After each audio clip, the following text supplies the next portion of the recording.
कुछ बेसिक चीजें जानी थी। आज की क्लास में हम पारिस्थितिकी तंत्र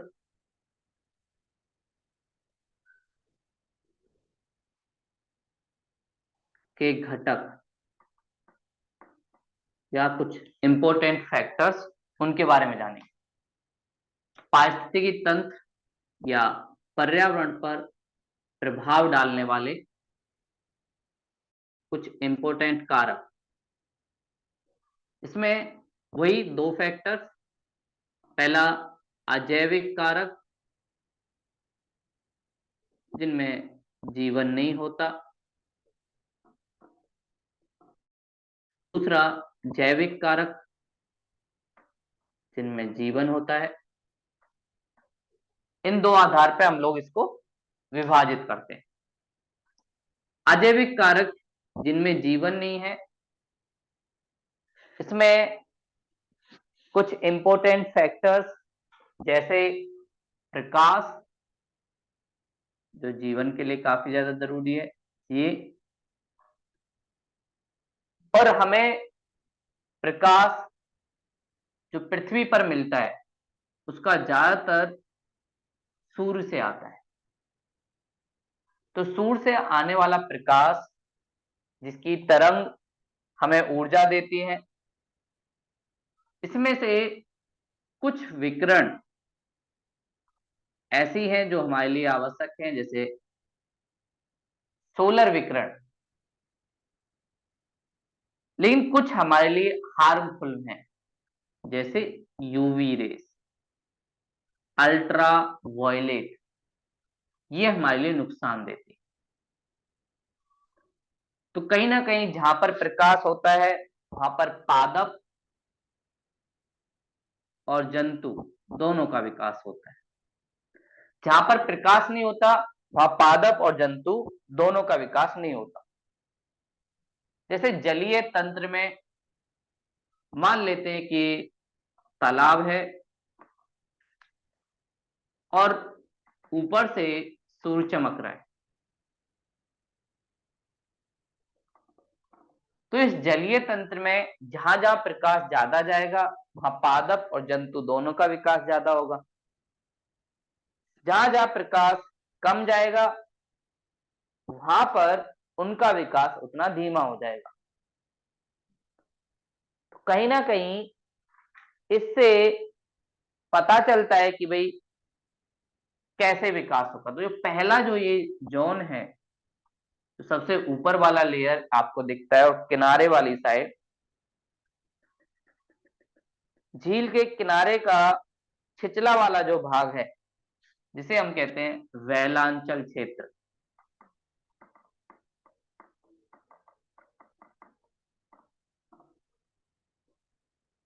या लिट्रोरल जोन,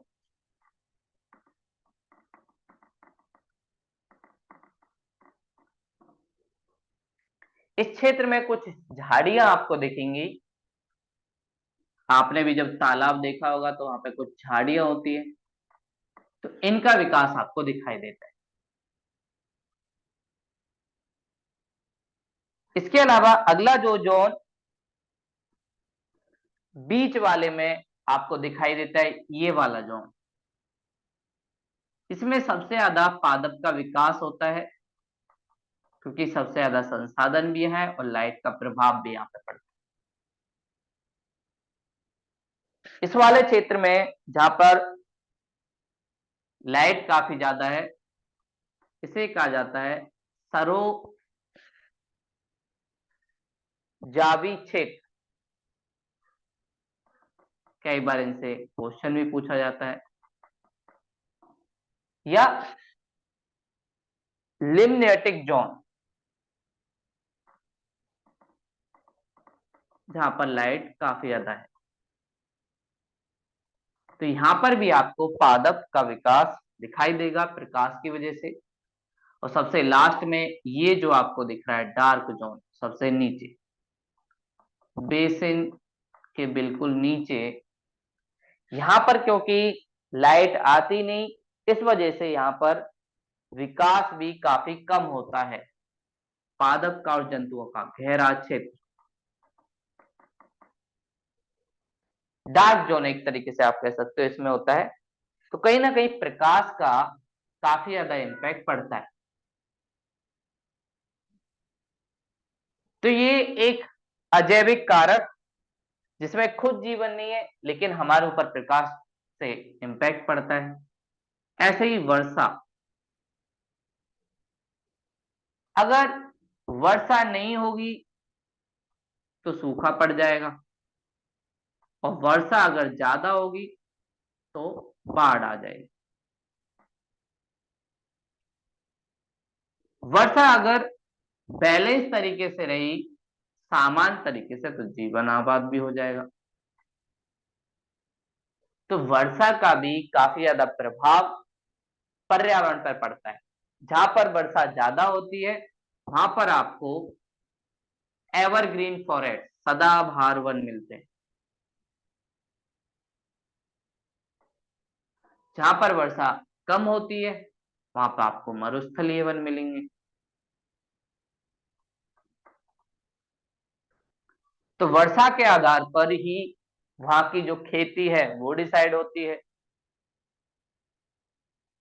जहां पर वर्षा ज्यादा होगी वहां पर धान की खेती होगी या चावल, जहां पर कम होगी वहां बाजरा, राजस्थान वाले क्षेत्र में आपको दिखेगा ऐसी फसल। फसल का निर्धारण भी वर्षा के माध्यम से होता है। तो वर्षा का भी प्रभाव काफी ज्यादा रहता है। ऐसे ही अगला जो प्रकाश से जुड़ा हुआ है, तापमान। ज्यादातर जीव औसत तापमान में जी पाते हैं। ज्यादा तापमान हुआ तो भी दिक्कत, कम तापमान हुआ तो भी दिक्कत। ऐसा ही इंसान के साथ भी है। ज्यादा तापमान होता है तो इंसान को दिक्कत होती है, इरिटेशन फील होती है। कुछ ही जीव होते हैं जो काफी एक्सट्रीम तापमान पर रह पाते हैं, जैसे आपने देखा होगा पोलर बियर, ध्रुवीय भालू, वो ठंडे वाले क्षेत्र में रह लेता है। लेकिन हर किसी जीव के लिए ये सारी चीजें आसान नहीं, इंसान के लिए भी काफी ज्यादा मुश्किल है। तो इसलिए तापमान का औसत बना रहना जीवन के लिए ज्यादा जरूरी है। जो देश उष्णकटिबंधीय क्षेत्र में पड़ते हैं जहां पर प्रकाश ज्यादा है, तो वहां पर दिक्कत भी ज्यादा होती है, एसी की ज्यादा जरूरत होती है, हमें बिजली की खपत ज्यादा हो जाती है। जहां पर नॉर्मल तापमान होता है उनके वहां वो नहीं होती, जैसे ब्रिटिश तुल प्रदेश, यूके वाला जो क्षेत्र है, वहां पर आपको ज्यादा इलेक्ट्रिसिटी की जरूरत नहीं होती, जीवन आसान होता है, अच्छे से आप जी पाते हो। ऐसे ही वायुमंडल जैविक कारक है लेकिन इसका भी प्रभाव पड़ता है। वायुमंडल में ऑक्सीजन की वजह से हम लोग सरवाइव कर पाते हैं। माना जाता है लगभग 21% ऑक्सीजन है। तो ऑक्सीजन है तो हमारे अंदर जीवन है। ऐसे ही नाइट्रोजन, नाइट्रोजन जो गैस है वो बहुत सारे पादपों को, बहुत सारे जीवों को जीवन देती है। ऐसे ही कार्बन डाइऑक्साइड, CO2, उससे भी कहीं ना कहीं हम पे प्रभाव पड़ता है। तो वायुमंडल भी एक रोल प्ले करता है जीवन में। तो है बेशक अजैविक घटक लेकिन जीवन का एक अंश है जो हमारे ऊपर होता है। अगली बात, लवणता। अगर लवणता ज्यादा हुई तो जीव की डेथ हो सकती है, लवणता कम हुई तब भी डेथ हो सकती है। तो इसके लिए जरूरी है कि लवणता का बैलेंस बना रहे। लवणता का मतलब नमक या खारापन। जैसे हम लोग समुद्र का पानी नहीं पी सकते क्योंकि काफी ज्यादा खारा होता है, हम लोग भौम जल का यूज करते हैं।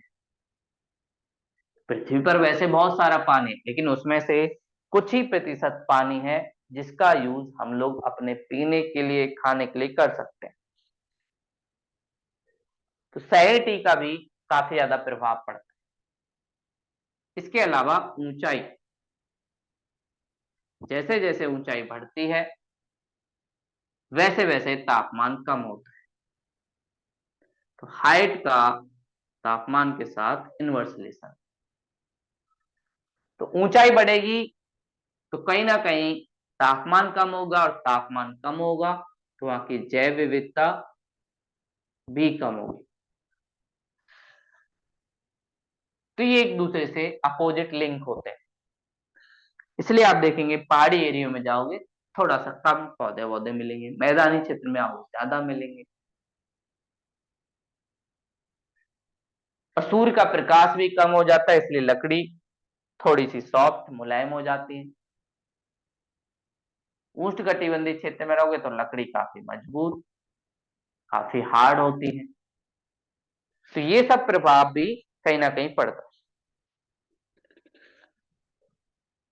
तो ये हमने जाना कैसे अजैविक कारक का पर्यावरण पर प्रभाव पड़ता है, जो एक इंपॉर्टेंट कारक है। तो एक कुछ सामान जो है इनको अगर हम जान लें तो वो सारा आसान होता है। अगला है जैविक कारक। जैविक कारक में जो आते हैं, एक तो पादप, जो एक तरीके से पहला यूनिट है जीवन का, जो भोजन खुद बनाता है, स्वपोषी है। जो चीजें खुद अपना भोजन बनाए वो स्वपोषी है, और जो दूसरों पर निर्भर है वो परपोषी है।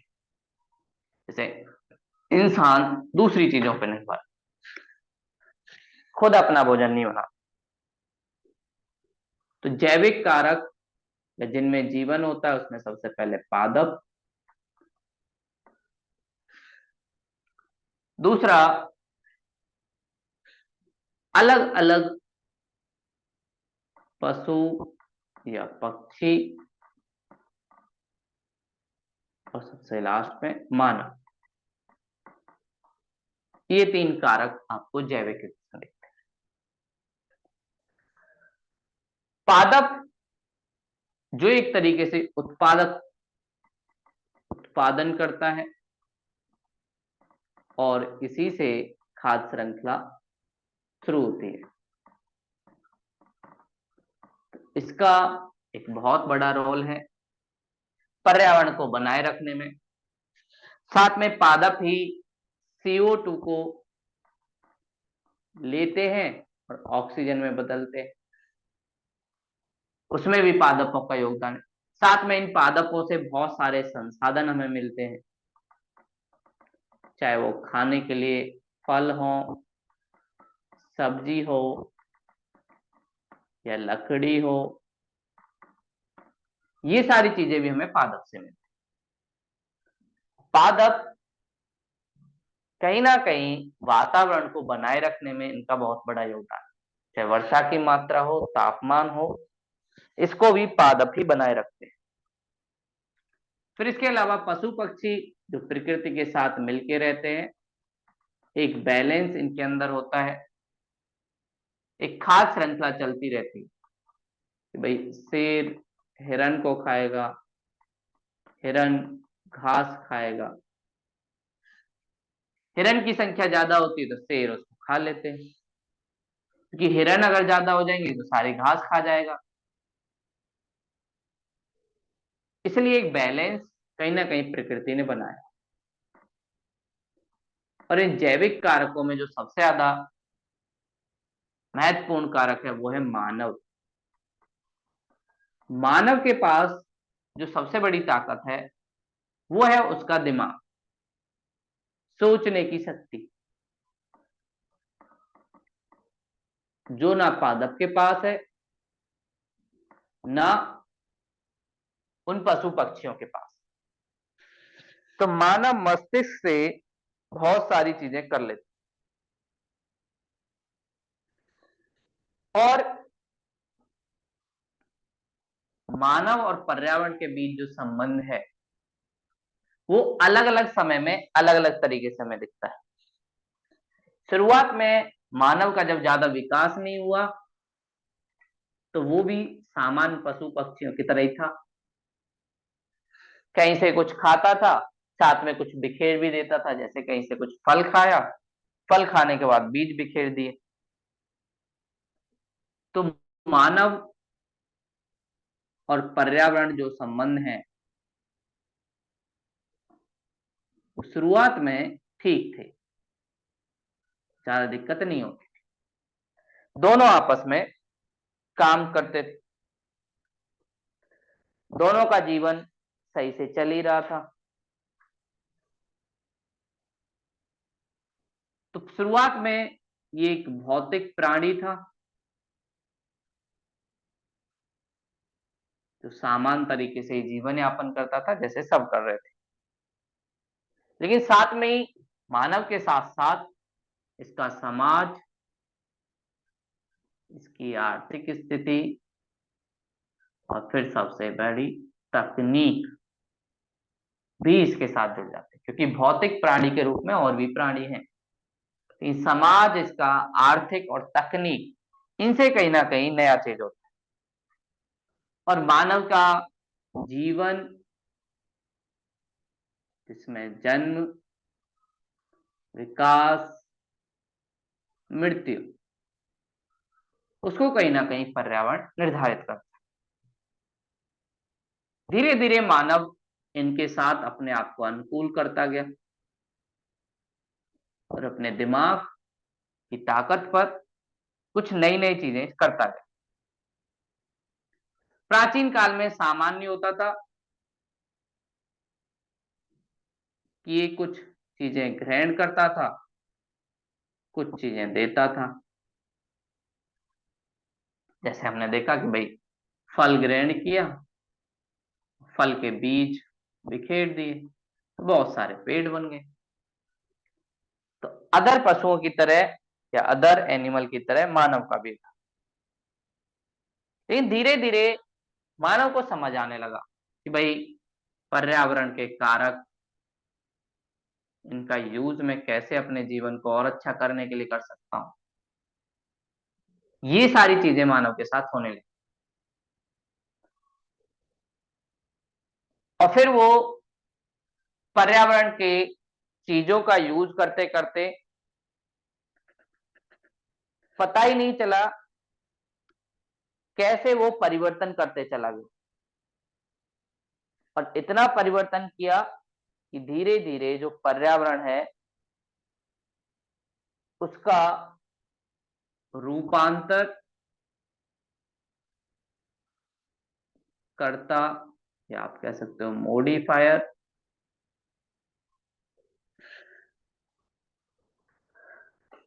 फिर उसके बाद परिवर्तनकारी,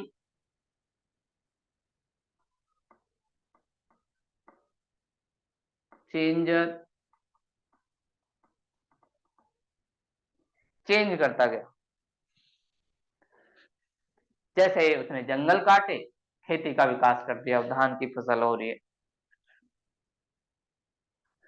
फिर उसके बाद विध्वंसक, मतलब अब ये पर्यावरण को खत्म भी करने लगा। पेड़ काटे लेकिन दूसरी जगह पेड़ नहीं उगाए, क्योंकि इसको घर बनाना था, रोड बनाना था। तो धीरे धीरे ये डिस्ट्रॉयर के रूप में आने लगा। और फिर जैसे जैसे इसकी क्षमता बढ़ी तकनीक के मामले में, वैसे वैसे इसने पर्यावरण का डिग्रेडेशन करना स्टार्ट कर दिया। वैसे ही पर्यावरण के पास इतनी ताकत होती है कि जो बाह्य प्रभाव होता है उसको अपने साथ आत्मसात कर सके।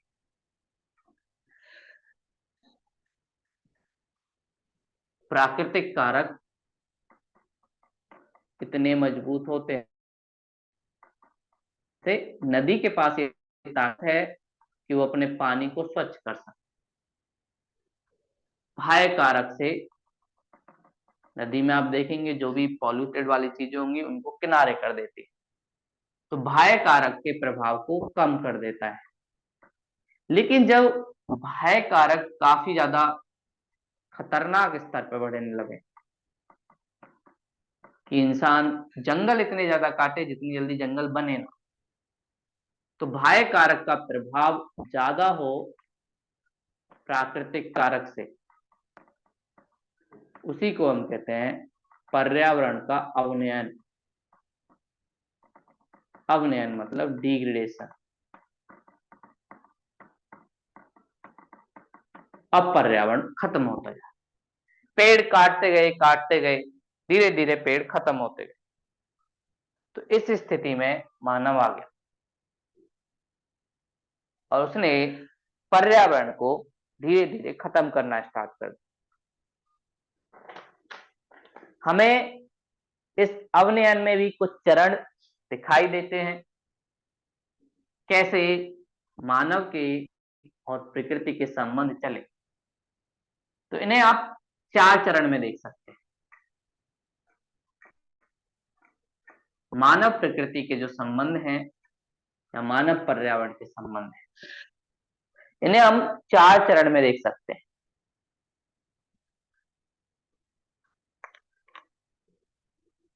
4 चरण। पहला चरण, जब इंसान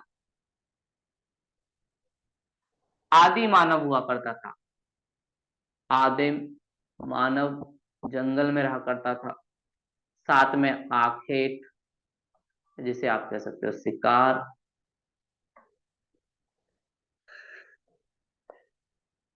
और भोजन को कलेक्ट करने वाला। कहीं से फल ले लिए, कहीं से कुछ चीज ले ली, ये सारी चीजें जब इंसान, इस समय ज्यादा प्रभाव नहीं पड़ा। ये जो पहला चरण है, इस समय प्रकृति ने अपने आप को आत्मसात कर लिया, क्योंकि ये शिकार करने जाते थे, एक दो पशु मार के लाते थे, उसे खा लेते थे, ऐसे ही फल लेते थे, साथ में बीज भी बिखेर देते। तो इस समय ज्यादा प्रभाव नहीं पड़ा, प्रकृति ने अपने आप को अडॉप्ट कर लिया। और ये ऐसे ही था जैसे दूसरे पशु और जीव करते हैं। तो आखेट वाली स्थिति में अभी मानव के पास ज्यादा वो नहीं था, और साथ में उसकी जनसंख्या भी ज्यादा नहीं बढ़ती थी, क्योंकि ये लोग भी जाते छह थे, एक आध को शेर खा जाता था। तो बैलेंस रहता था जन्म का और मृत्यु दर का। तो ये सारे लोग ग्रुप में रहते थे, जनजातीय थे, कबीला, इसमें रहते थे। तो अभी इनके पास ज्यादा ताकत आई भी नहीं।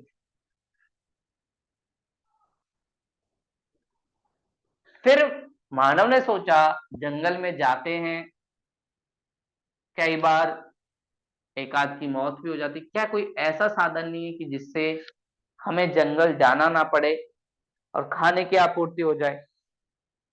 तो किसी मानव ने देखा कि भाई उसने आम खाया था, उसका बीज फेंका था, वहां बीज पे कुछ दिन बाद पेड़ हो गया। तो क्या हम ऐसे भी हम लोग नहीं कर सकते क्या? फिर उसके बाद इस मानव के द्वारा कृषि कार्य करने लगा।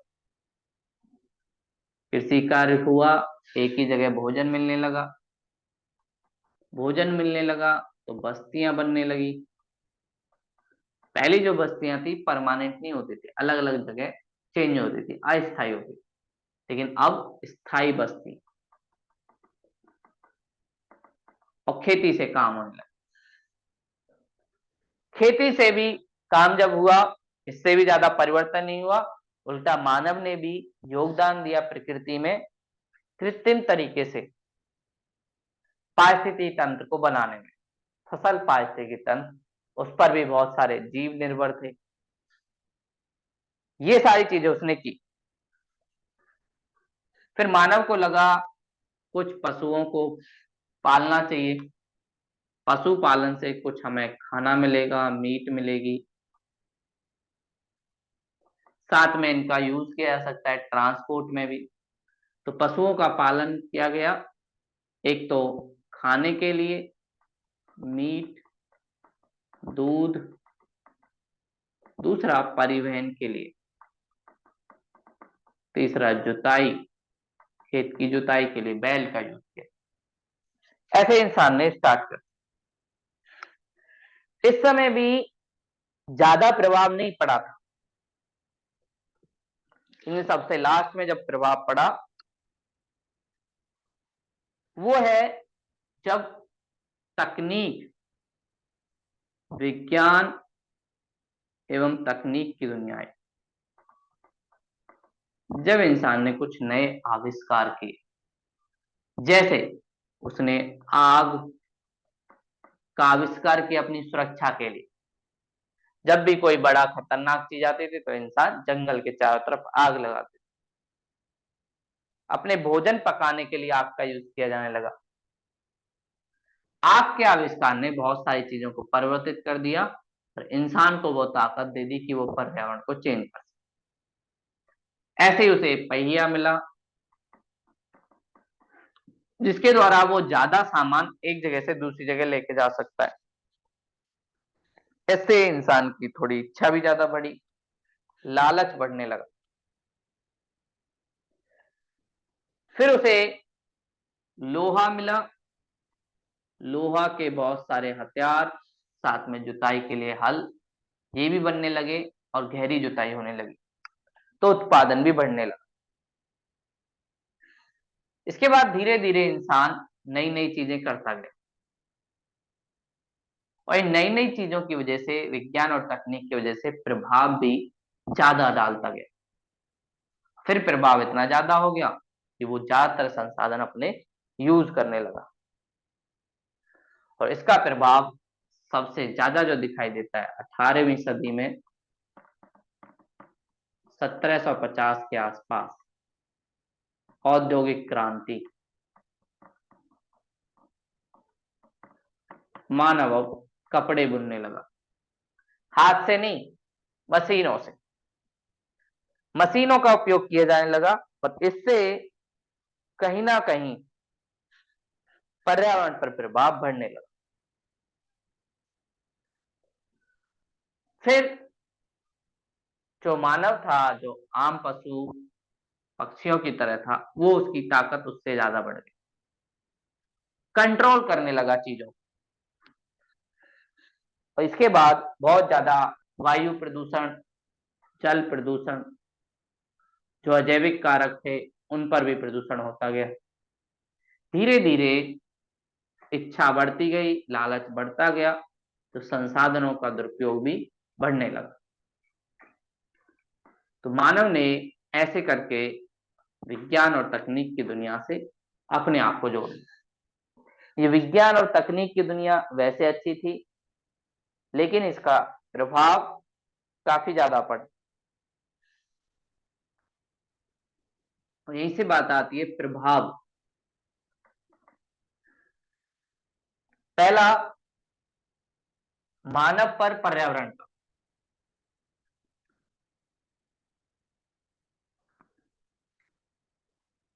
पर्यावरण का प्रभाव क्या है?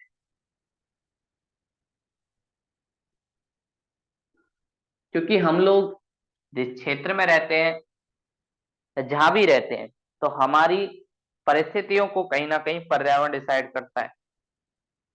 जैसे सबसे पहला, जैव भौतिक सीमाएं।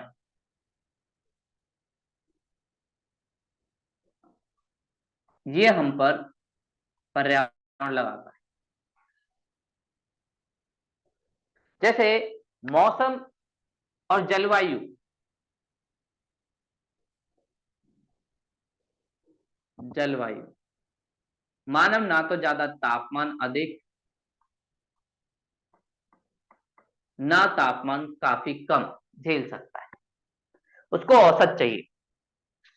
तो कहीं ना कहीं जो हमारी कार्य करने की गतिविधि है, इसको मौसम और जलवायु डिसाइड करते हैं।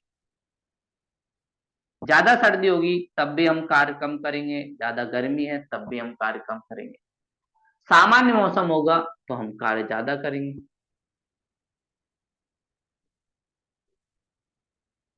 हमारी नींद आने का समय भी कहीं ना कहीं मौसम और जलवायु से डिसाइड होता है, जैसे और जीव का होता है।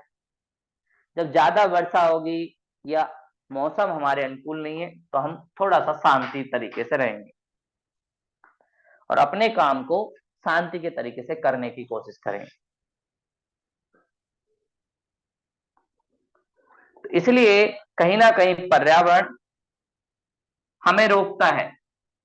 जैसे भारत में वर्षा के टाइम डेंगू, मलेरिया, ये बीमारियां काफी ज्यादा हैं, अभी दिखती भी हैं आप लोगों को। तो ये सब किसका प्रभाव है? पर्यावरण का।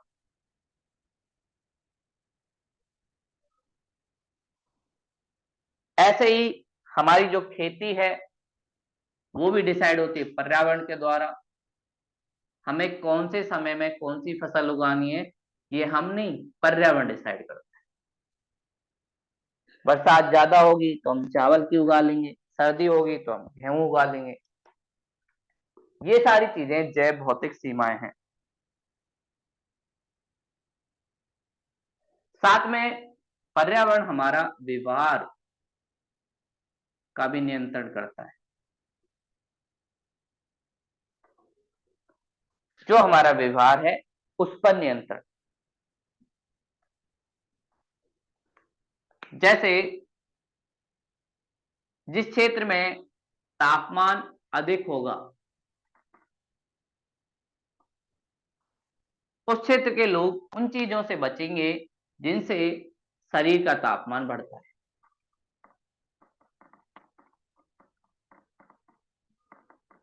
जैसे भारत में कहीं ना कहीं शाकाहार भोजन का पालन करने का रीजन वो कहीं ना कहीं हमारे व्यवहार नियंत्रण में, हमारे पर्यावरण में जुड़ा हुआ है। क्योंकि हम एक उष्ण कटिबंधीय क्षेत्र में रहते हैं जहाँ का तापमान काफी ज्यादा है। इसलिए शाकाहारी भोजन जो हमारे तापमान को नहीं बढ़ाता, जबकि मांसाहारी भोजन बढ़ाता, उससे हमारा व्यवहार कहीं ना कहीं नियंत्रित होता है। और किसी भी देश की संस्कृति, उनके त्योहार,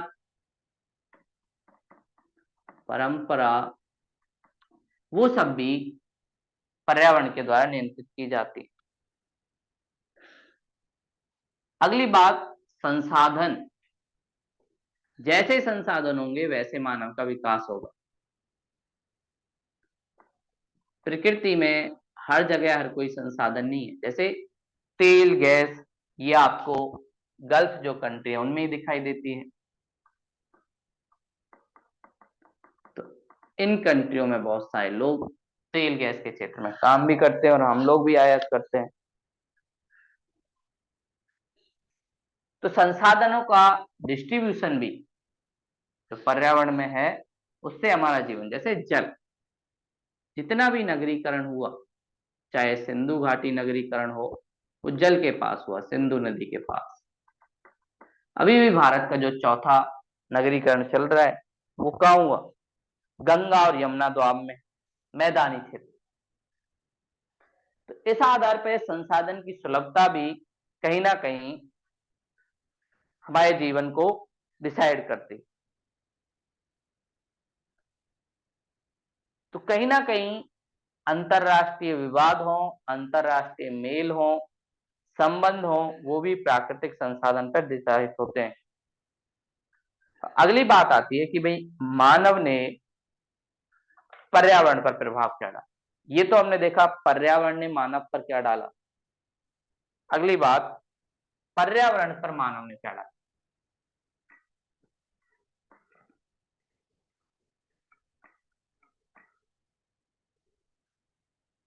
मानव का पर्यावरण पर प्रभाव।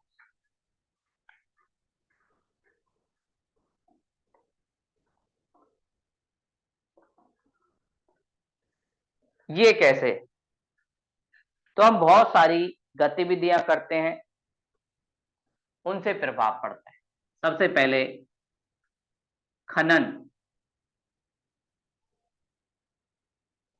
माइनिंग।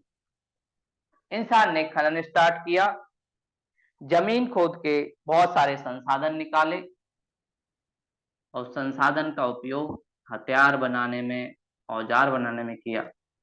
से लोहा हमने निकाला। तो भारत में छोटा नागपुर पठार,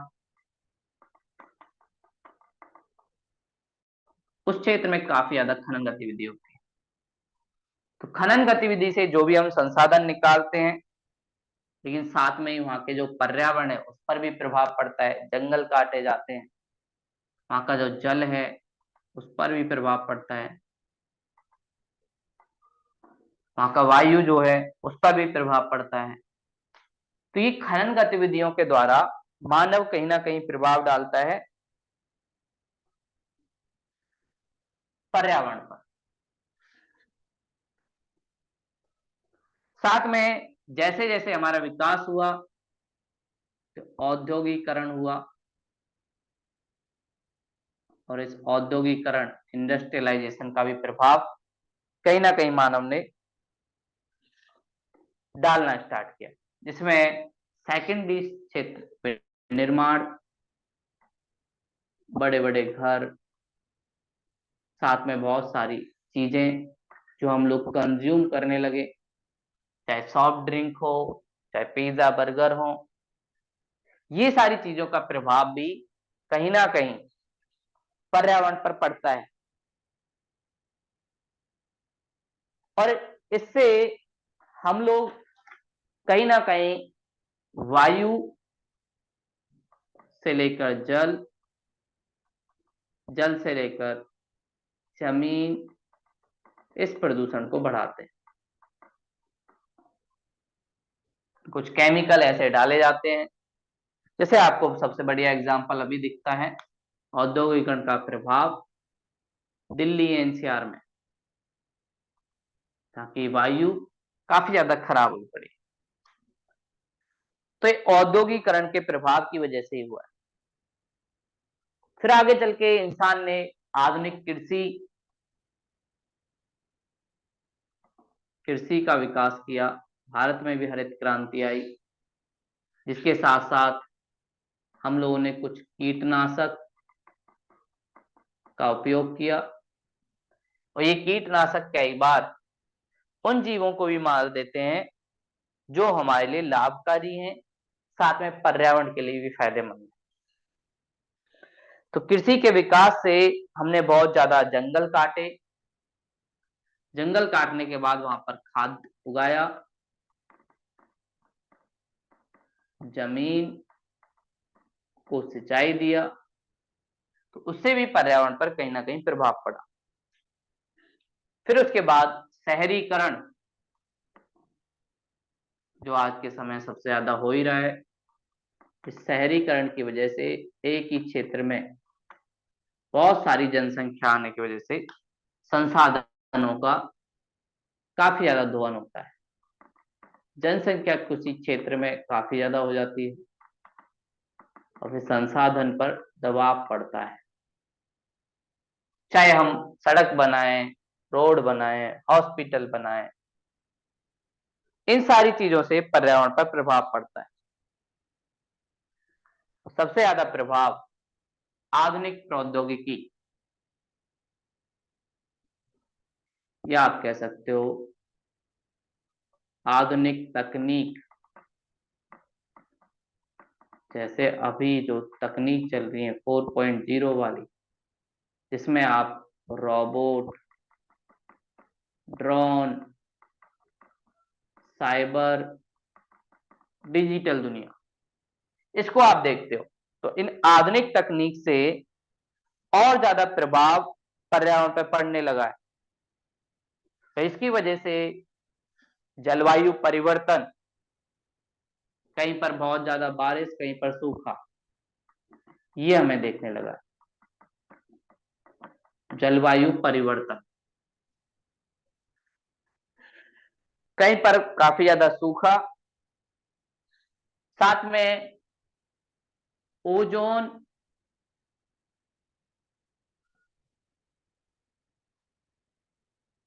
जो लेयर है, जो हमें बचाती है अल्ट्रावायलेट रेस से, उसमें भी कमी आना, ये सब आधुनिक तकनीक के कारणों की वजह से हुआ है। आधुनिक तकनीक से मानव नियंत्रक हो गया पर्यावरण का। अपने रूम में बैठा है, बाहर गर्मी है, एसी चलाई, तापमान को कंट्रोल कर लिया। तो ये आधुनिक तकनीक ने कहीं ना कहीं मानव को वो ताकत दे दी, जिससे वो पर्यावरण को ज्यादा प्रदूषित कर पा रहा है। अगली बात आती है कि भाई इन सब चीजों से प्रभाव तो पड़ ही रहा है, संसाधन का डिग्रेडेशन हो रहा है, तो इसका समाधान क्या है, कैसे इसका समाधान। तो देखो, ये समस्या किसी एक देश की नहीं है, किसी एक समाज की नहीं है, ये समस्या सबकी है। तो इसका समाधान भी पूरी दुनिया के लोगों को निकालना पड़ता है। समाधान के लिए कुछ चीजें हमारे पास हैं, जैसे 2015 से 2030 के बीच कुछ गोल यूनाइटेड नेशन ने एसडीजी गोल, संधारणीय विकास लक्ष्य, इनकी बात की। संधारणीय मतलब ऐसे गोल जो आज की पीढ़ी की जरूरतों को तो पूरा कर ही सकें, साथ में भविष्य की पीढ़ी की जरूरतों को ध्यान में रख के काम करें। यूनाइटेड नेशन ने ऐसे 17 लक्ष्य रखे हुए हैं जिनको सब लोग अपना रहे हैं। भारत भी इसके लिए काम कर रहा है, और भारत की नई शिक्षा नीति, नई स्वास्थ्य नीति, नई पर्यावरण नीति कहीं ना कहीं इसी का प्रभाव दिखाती है। तो एक तो हमने वैश्विक लेवल पर देखा, साथ में जनता की भागीदारी, ये काफी ज्यादा है। हर व्यक्ति अगर समझदार हो जाए, जैसे स्वच्छ भारत अभियान में हुआ, जन आंदोलन बनाना, तो इसके लिए हम क्या कर सकते हैं, पर्यावरण शिक्षा दी जाए, सिलेबस में इंक्लूड किया जाए बच्चों के कि भाई क्या क्या प्रभाव पड़ता है, कैसे कैसे हो रहा है। साथ में मास मीडिया, जिसमें टीवी वाली मीडिया है, सोशल मीडिया है, न्यूज़पेपर है, इसका उपयोग किया जाए। साथ में मनोरंजन के जो साधन हैं, सिनेमा, संगीत, चित्रकला, इसका भी उपयोग किया जाए। कुछ विज्ञान केंद्र खोले जाएं, जहां पर कुछ बारीकियों के बारे में बताया जाए। साथ में कुछ फेमस पर्सनालिटी, प्रसिद्ध व्यक्ति, उनसे भी कुछ बातें कही जाए। जैसे आप लोगों ने एक व्यक्ति का नाम सुना होगा, सतगुरु, जो ईसा योग फाउंडेशन हेड है। उन्होंने कावेरी कॉलिंग के नाम से एक जन अभियान चलाया, कावेरी नदी के आसपास बहुत सारे पेड़ लगवाए। ये सारी चीजें करके हम लोग पर्यावरण को बचा सकते हैं।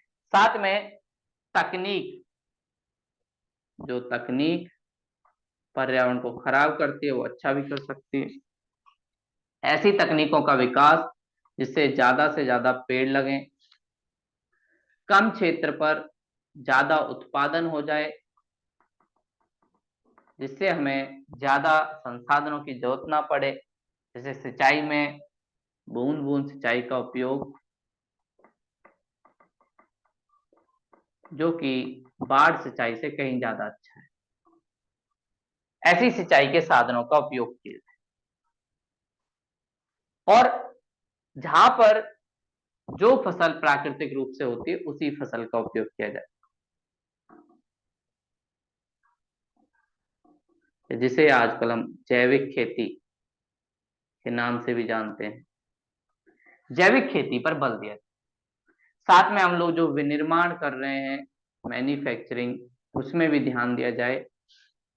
और हमारी सरकार की पॉलिसी भी है, जीरो इफेक्ट जीरो डिफेक्ट,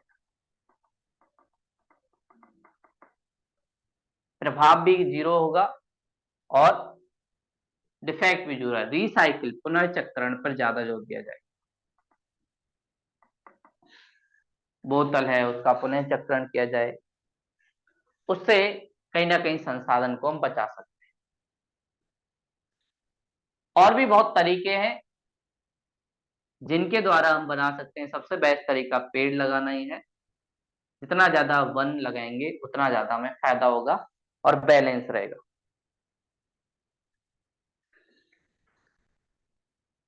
तो ये आज की क्लास थी, इसमें हमने थोड़ा बेसिक से आगे जैविक और अजैविक कारकों का प्रभाव पर्यावरण पर देखा। इससे जुड़े हुए क्वेश्चन मेंस में काफी ज्यादा पूछे जाते हैं और प्री में भी आपसे पूछ लिए जाते हैं। तो आज की क्लास यहीं तक थी, अगर कोई डाउट है तो आप पूछ सकते हो।